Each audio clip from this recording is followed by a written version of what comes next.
Vamos voltar a mergulhar aí, Thiago. Vamos lá. Ó, hoje, uma pessoa que precisa sair da situação emocional que se encontra agora, ela tá escutando agora a gente no Brunecast, qual é a dica que o senhor dá para hoje ela já sair desse sufoco emocional? O que ela pode fazer agora? Boa, eu vou pedir uma dica também depois. Tá. Bom, se você está num estado angustiante, ansioso, você tem que penetrar dentro de você mesmo e não se curvar às suas mazelas mentais. Como eu disse, a mente mente. E como eu disse, a emoção nunca amadurece. Quem amadurece é o eu. Quem é o gestor da emoção é o eu, que representa a capacidade de escolher. Você tem de escolher ser mais relaxado. Você tem de escolher não gravitar na órbita dos seus pensamentos perturbadores. Você tem de impugnar, tem de discordar, tem de atuar como protagonista. Senão você se coloca na plateia como espectador passivo de pensamentos perturbadores e emoções depressivas, negativas e asfixiantes e se torna um escravo vivendo em sociedade livre. Então nunca se esqueça, compre vírgulas para escrever capítulos mais nobres dos seus dias mais tristes. Uau. Mesmo quando o mundo desaba sobre si. Isso é uma decisão do ser humano. Você tem de decidir ser saudável. Você tem de determinar não ser escravo vivendo em sociedade livre. Uma pergunta técnica. O eu seria, teologicamente falando, a alma? Não, o eu, ele é o centro da alma do psiquismo humano. É o centro de comando. É o piloto da aeronave mental, é o diretor do script, é o executivo da empresa chamada mente humana. É a consciência crítica, capacidade de escolha e autodeterminação. Só que o eu, toda vez que ele escolhe, toda vez que ele faz escolhas, tem perdas. Não há uma grande escolha sem uma perda significativa. Você escolhe o essencial para perder o trivial. Então, se você, por exemplo, convive com a sua esposa e você tem a necessidade que ela siga o mesmo ritmo seu, porque esse é um problema muito sério. Casais são tão estressados que cada um quer que o outro siga o seu ritmo. Não consegue conviver com pessoas lentas. Mas você quer ter uma vida mais tranquila, mais serena, mais agradável. Você tem que ver um charme no defeito dos outros. Se ela é mais tranquila, você vê um charme. Se ela vê você mais ansioso, você, poxa, meu marido é agradavelmente agitado. Você começa a ver em outra perspectiva. Você escolhe a sua maneira tosca e débil de julgar e opta por elogiar. Antes de criticar, opta por exaltar, por ovacionar, ser o maior fã daquele que está ao seu redor. Se você muda a postura, você escolhe o essencial, perde o trivial e você ganha estatura no romance, nas relações interpessoais. Aproveitando outra pergunta técnica, e aí eu vou pegar aqui uma passagem do apóstolo Paulo, que ele fala algo parecido assim, de repente você lembrar do texto exato, Thiago, você pega, quando ele fala que o que eu faço é o que eu não quero, e o que eu quero é o que eu não quero, é aquilo que eu faço. Nitidamente ele está num conflito, como se entre o seu eu e alguma outra coisa que existe dentro dele. E aí eu me lembro, quando eu vou para o mundo corporativo, pessoas que se auto-sabotam.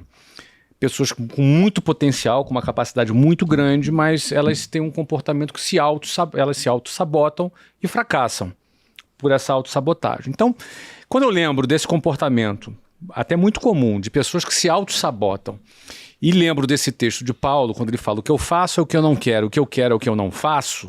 É em Romanos 7 isso, Romanos 7. Então me parece o quê? Me parece o eu dele querendo dar as cartas e alguma coisa dentro dele próprio nessa contradição, e isso me lembra essa autossabotagem nas empresas. É o eu contra o quê? O que é que está autossabotando o eu aí? É muito interessante e complexa a sua pergunta. Não apenas o eu constrói pensamentos. Existem 4 fenômenos inconscientes que também lê a memória e constrói cadeias de pensamentos sem autorização do eu. Pensar não é uma opção apenas da nossa vontade consciente, é uma inevitabilidade. Até mesmo quando a pessoa medita e tenta parar de pensar, até a consciência da interrupção já é um pensamento, entendeu? Então é impossível parar de pensar. Você pode desacelerar o pensamento, nem meditando. Você pode desacelerar o pensamento, mas você não perde a consciência, a não ser que você está em coma, você está dormindo. Mesmo quando você está dormindo, os atores inconscientes estão lendo a memória e produzindo personagens, ambientes e circunstâncias. E eu falei desses 4 copilotos. O gatilho da memória, quando estou falando, está disparando milhares de gatilhos nos nossos espectadores. As janelas da memória, segundo fenômeno, a âncora da memória, para dar foco. Se a âncora se fecha demais, você pode ter uma reação agressiva ou uma crise fóbica, medo de falar em público, claustrofobia, ou medo de lugar fechado, claustrofobia. Então, fechar demais a âncora é um problema. Agora, abrir demais também você não consegue se concentrar. Aí você pode ter muitos sonhos e não materializar nenhum deles. O problema é a abertura excessiva e o hiperfoco. Isso são dois grandes problemas. E o quarto fenômeno é o alto fluxo, que vai lendo a memória das janelas que vão se abrindo. Agora, a autossabotagem é um grande problema e ela é muito comum. E você se autossabota como? Número 1, cobrando demais de si mesmo. Quem cobra demais de si mesmo está apto para trabalhar num banco, numa financeira, mas não para ter uma bela história de amor consigo. Número 2, se você é hipersensível. Se você é hipersensível, pequenos problemas têm um impacto muito grande. A tua emoção é terra de ninguém. E há pessoas maravilhosas que são hipersensíveis, onde ofensas, rejeições, críticas acabam furtando a sua tranquilidade.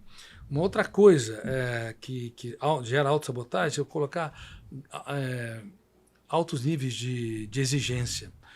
Você tem que ter metas e cumprir metas. Mas uma pessoa que coloca altos níveis de exigência, mas não relaxa, não curte, não namora a vida, ele se torna também um carrasco de si mesmo.